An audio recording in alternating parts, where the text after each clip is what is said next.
The truth isn't just irrelevant, it's the enemy of his regime. It's the actual categorical enemy.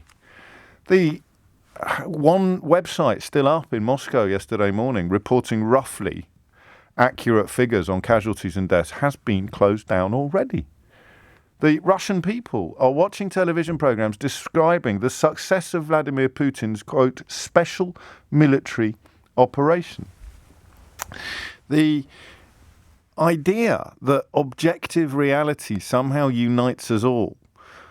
And until quite recently, I'd have thought that there was some sort of bedrock of consensus. You'd think, out there, that's bonkers, that everyone knows that's true, everyone knows that's not true. It's just gone. It's been deliberately dismantled over the last 7 or 8 years.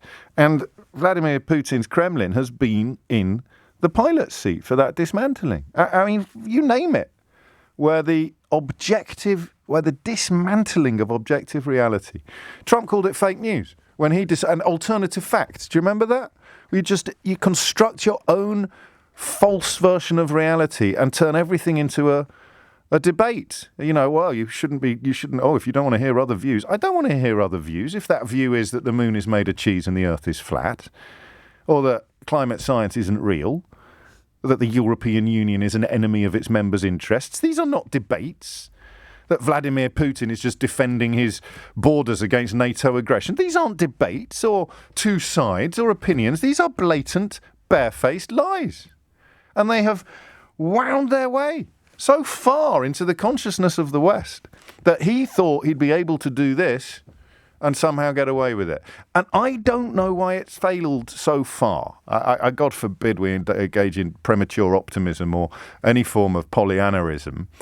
The move to remind us all of his nuclear capabilities at the weekend did two things. It showed us that things are going a hell of a lot worse than he expected, but also that they could get a hell of a lot worse for all of us than they currently are. But he believed that he had so successfully hollowed out Western democracy by, number one, putting a man in the White House who you'll remember persuaded his own party to vote against giving aid to Ukraine unless Ukraine lied about Joe Biden's son, unless the Ukrainian president actually lied in order to help Donald Trump's re-election campaign. He's got that on one country. That's the most powerful country on the planet. He's got them eating out of his hand like Rula Lenska it's the other way around, like George Galloway licking milk out of Rula Lenska's on that dismal episode of Celebrity Big Brother. And then he thought that he'd hollowed out Europe as well. He thought that with Brexit, remember when people like Farage were telling you about the domino effect and it was all going to come tumbling down? Oh, and don't listen to all that stuff about Russia and Cambridge Analytica and I certainly didn't vote for anything because of my Facebook page telling me that I was going to be richer and we'd get rid of all the foreigners. He thought he'd weakened the West so completely that he'd be able to waltz over the border into Ukraine and have it all sorted within 3 or 4 days. So what went wrong? With the constant caveat that it's not over yet and it's almost certainly going to get a hell of a lot worse before it gets any better. But a massive miscalculation from a man who arguably has not previously put a foot wrong on the world stage, or who has certainly had almost all of his malevolent dreams come true. I'll take any answer you've got on that with again, the obvious observation that no one's going to be infallible on this. No one's going to be completely right. What's he got? Why on this? As recently as last year, the British Foreign Secretary was taking 25 grand from a fellow that had been imprisoned for money laundering. He must be sitting there in the Kremlin laughing, looking at, over there, someone owns a newspaper. Someone owns a British newspaper. Oh, over there, someone's in the House of Lords. Oh, over there, they own Chelsea Football Club. Oh, over there. I mean, just incredible.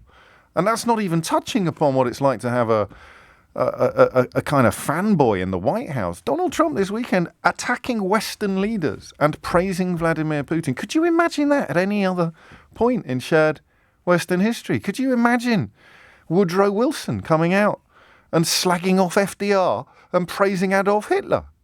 It's quite incredible. Adolf Hitler is a genius. Our problem is that Roosevelt and Churchill are dumb. That's what Trump's doing. So Putin thought he'd done enough. He thought he'd unleveled the playing field so completely that he'd just roll into Ukraine and have it under the jackboot by tea time.